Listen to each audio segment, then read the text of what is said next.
नमस्कार मित्रों, कैसे हैं आप। तो एसएससी जेईई 2025 को टारगेट करते हुए अपन सीपीएम पार्ट पढ़ रहे थे, जिसमें आज अपन थर्ड चैप्टर स्टार्ट करेंगे, जिसमें कुछ मिसलेनियस बातें हैं वो देख कर लेते हैं। ठीक है। सबसे पहले है मास्टर रोल। मास्टर रोल क्या होता है?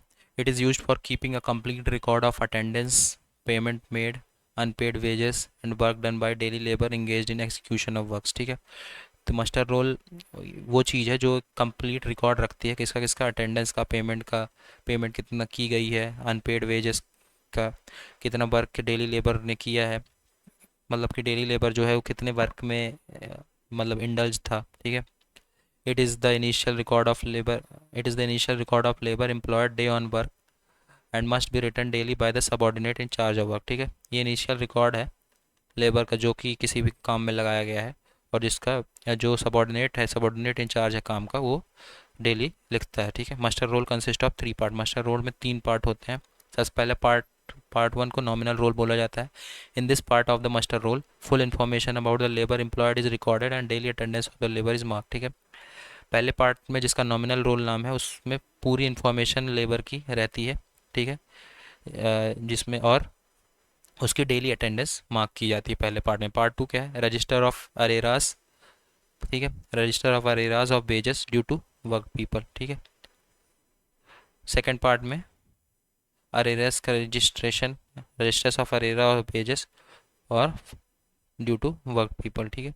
सेकंड पार्ट में वेजेस के बारे में बात की गई है। This part of the master group is use for keeping a record of all unpaid wages. ठीक, जितने भी अनपेड वेजेस हैं उसका रिकॉर्ड पार्ट 2 में रखा जाता है। ठीक है। पार्ट 3 क्या है? पार्ट 3 में आता है detail of measurement of work done by labour. ठीक है। पार्ट 3 में वर्क के मेजरमेंट का जो डिटेल है उसकी बात करी जाती है। ठीक है। मेजरमेंट बुक की बात कर लेते हैं। मेजरमेंट बुक क्या है? Measurement book is a record in which measures are recorded for the work performed by the contractor for goods or service provided on the site with all the direction dimension quantity with data of execution work। ठीक है। तो measurement book में simple भाषा में बोले तो measures का जितने भी मेजरमेंट किए गए हैं अलग अलग डायरेक्शन डायमेंशन और क्वांटिटी में उसको रिकॉर्ड किया जाता है। ठीक है। Measurement book is recorded at 2 different stages as per below. Measurement book को 2 डिफरेंट स्टेजेस में रिकॉर्ड किया जाता है, प्रोग्रेसिव मेजरमेंट और फाइनल मेजरमेंट। ठीक है। The entries in the measurement book has to be entered by the section officer. जो measurement book में एंट्री करेगा वो कौन करेगा? सेक्शन ऑफिसर करेगा। ठीक है। अब बात करते हैं अलग अलग टाइप के एक्ट्स की। पेमेंट वेज एक्ट आया था 1936 में। मिनिमम वेज एक्ट आया था 1948 में। वर्कमैन्स कंपनसेशन एक्ट आया था 1923 में। और कॉन्ट्रैक्ट लेबर एक्ट आया था 1970 में। ठीक है। अब बात करते हैं लेबर पेमेंट मेथड कितने तरह के होते हैं। लेबर पेमेंट मेथड की बात करें तो सबसे पहले आता है time rate based payment, piece rate based payment, incentive oblique bonus method. ठीक है। तो ये 3 तरह के मेथड थे।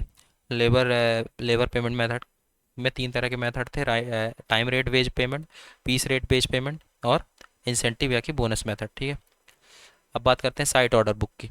Site order books. Site order book means the order books which shall be maintain by the contractor at the site.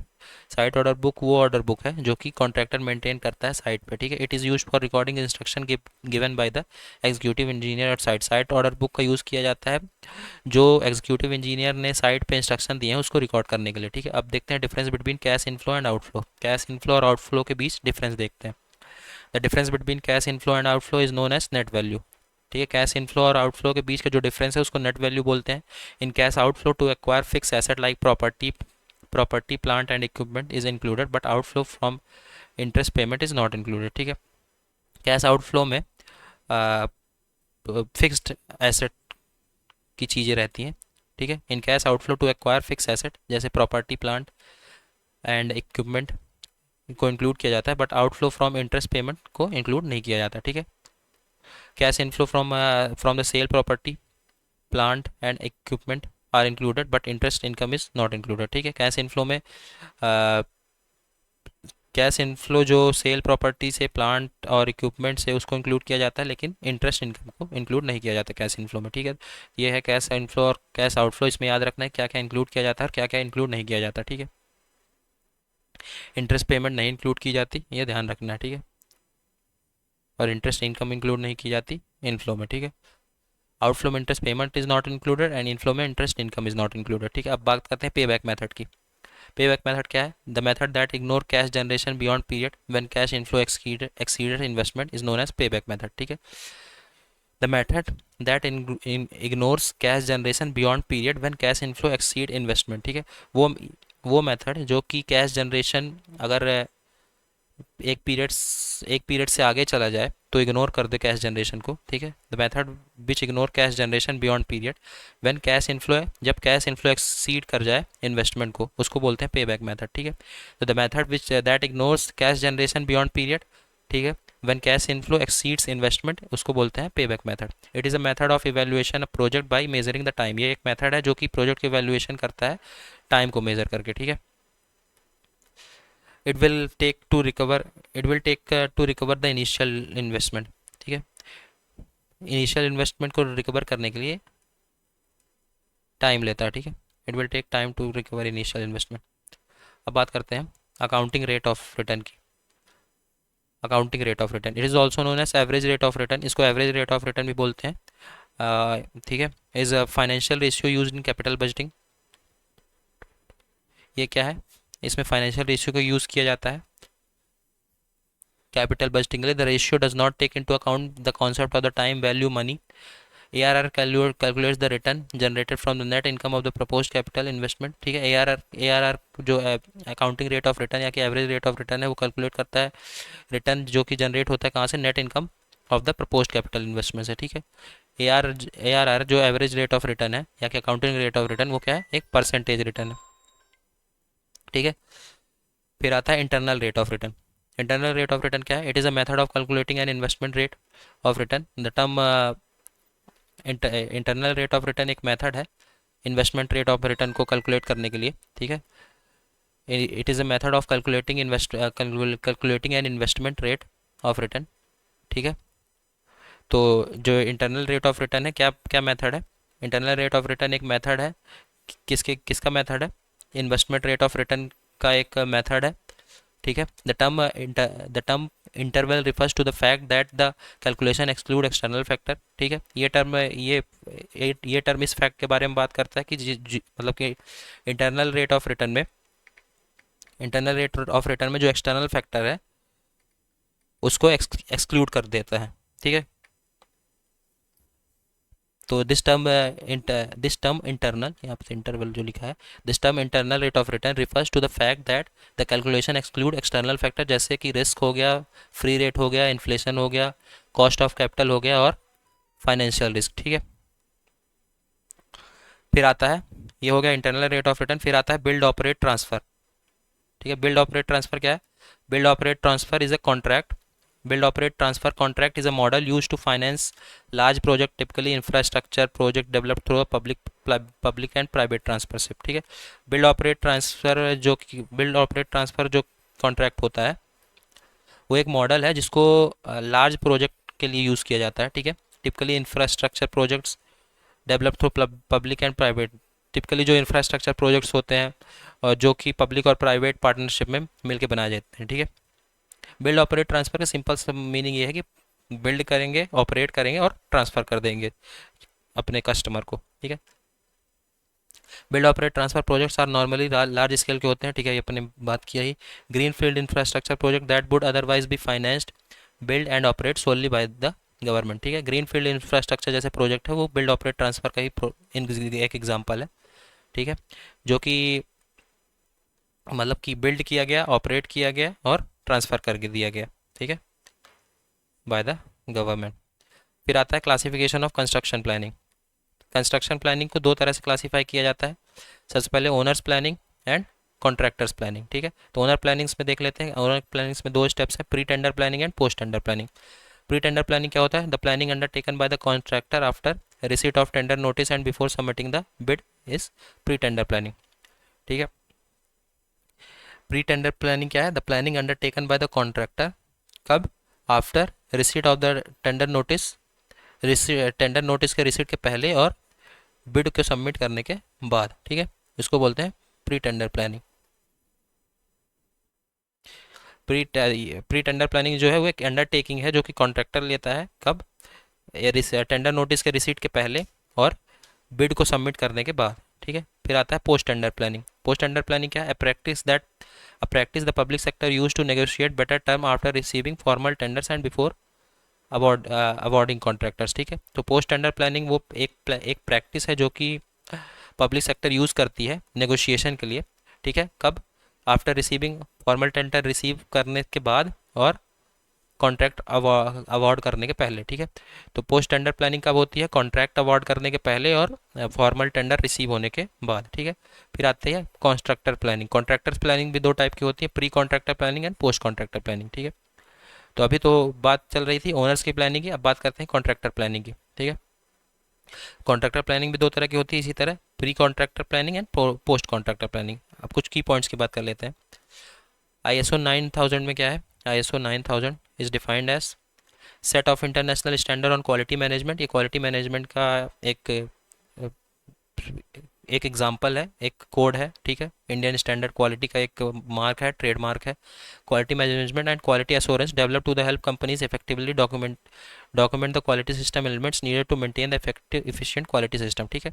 तो ये mark जिस पे लगा रहता है उसमें माना जाता है कि क्वालिटी काफ़ी अच्छी है, मतलब कि ये डिपार्टमेंट चेक करती है क्वालिटी और क्वालिटी एश्योरेंस देती है किसी भी प्रोडक्ट और किसी भी कमर्शियल चीज़ों को, ठीक है, या किसी भी चीज़ को, ठीक है, कंपनीज को, जिससे हेल्प होती है कि एक क्वालिटी मेंटेन रहती है, ठीक है।